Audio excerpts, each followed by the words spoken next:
Praise the lord. మొదటి వాడును కడవరి వారితో కూడా ఉండువాడును అయిన క్రీస్తు యేసు నామములో మీ అందరికీ కృపాక్షేమములు వెంటవచ్చునుగాక. ఈ దినపు యేసయ్య జీవపు మాట. యెషయా ప్రవచన గ్రంథం 41వ అధ్యాయం 10వ వాక్య భాగం. దిగులు పడకుము, నేను నిన్ను బలపరుతును. ప్రతిదినము ఆయన పాద సన్నిధిలో నిలిచి ఆయనకు అనుకూలముగా ప్రవర్తించుచు పరమునకు సిద్ధపడుచున్న యేసయ్య ఆరాధికులారా, ప్రస్తుతపు దినములలో అనేకులు ఆత్మీయులు కూడా దిగులు పడుచు ఉన్నారు. విచారము, చింత, వేదన, ఆవేదన, ఆక్రందనతో గుండె నిండి ఉన్న పరిస్థితులు మనము చూచుచున్నాం. దిగులు వలన ఆత్మీయంగా, శారీరకంగా, మానసికంగా కృంగిపోతూ, నలిగిపోతూ, విసిగిపోతూ, బ్రతుకులు వేసారిపోతూ ఉన్నారు. మరికొందరు మరణం వైపు పరిగెత్తి ఆత్మహత్యలకు పాల్పడుచు ఉన్నారు. ఓ నా ప్రియ దేవుని బిడ్డ, దిగులు పడకు. నా యేసయ్య నిన్ను బలపరచబోచున్నాడు. దిగులు పడకుము అని వాగ్దానము చేసినవాడు నీ దిగులు కొట్టివేసి సర్వశక్తిగల దేవుడు ఆయన.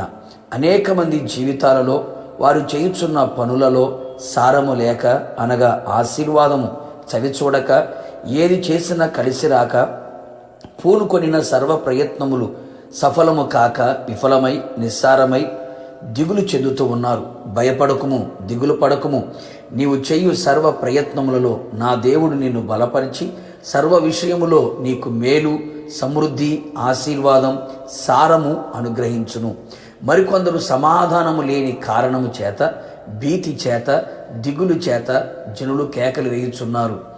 నిజమే, అనేక మంది జీవిత పయనములో మనశ్శాంతి కరువై, సమాధానం లేనివారై కుటుంబ జీవితం పతనమగుచున్నది.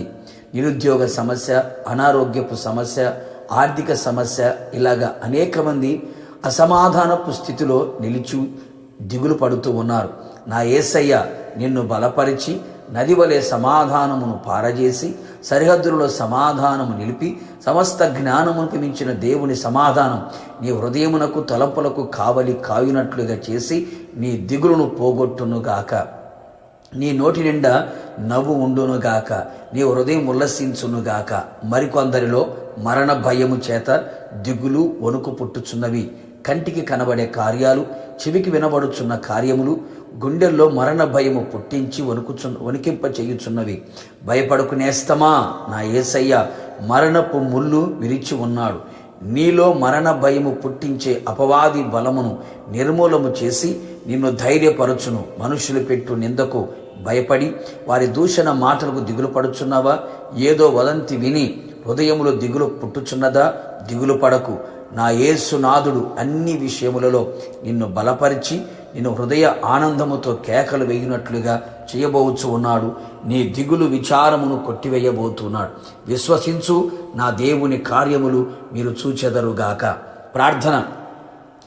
అత్యంత కృపగలిగిన మా ప్రియ పరలోకపు తండ్రి, నీ పరిశుద్ధమైన పాదములకి స్తుతి స్తోత్రము చెల్లిస్తూ ఉన్నాం. మరొక్కసారి మీ పాద సన్నిధిలో నిలిచి నీ జీవపు మాట చేత జీవింపబడ్డానికి మీరు ఇచ్చిన కృప కొరకే స్తోత్రాలు. ప్రజల యొక్క హృదయం స్థితిని, మానసిక స్థితిని, శారీరక ఆత్మీయ స్థితిని బాగుగా ఇరిగి ఉన్న దేవుడు, దిగులుతో ఉన్న నీ ప్రజలకు ప్రభువా ఆదరణ, ఓదార్పు కలుగునట్లుగా దిగులు పడకము నేను బలపరుతును అని వాగ్దానం చేసి ఉన్నారు. మీ ప్రజలు ఏ పరిస్థితుల మధ్యలో దిగులుతో ఉన్నారో వారి దిగులు అంతటినీ కొట్టివేసి హృదయానందముతో కేకలు వేయినట్లుగా, హృదయం ఉల్లసించున్నట్లుగా ఓకిమించిన ఘనకార్యములు చేసి మహిమ పొందమని యేసు నామములో అడిగి పొందుకున్నాము తండ్రి, ఆమేన్. నిశ్చయముగా మీరును మీ కుటుంబ సభ్యులందరూ దిగులు లేకుండా ఉండునట్లుగా నా యేసు నాథుడు బలపరచునుగాక. God bless you.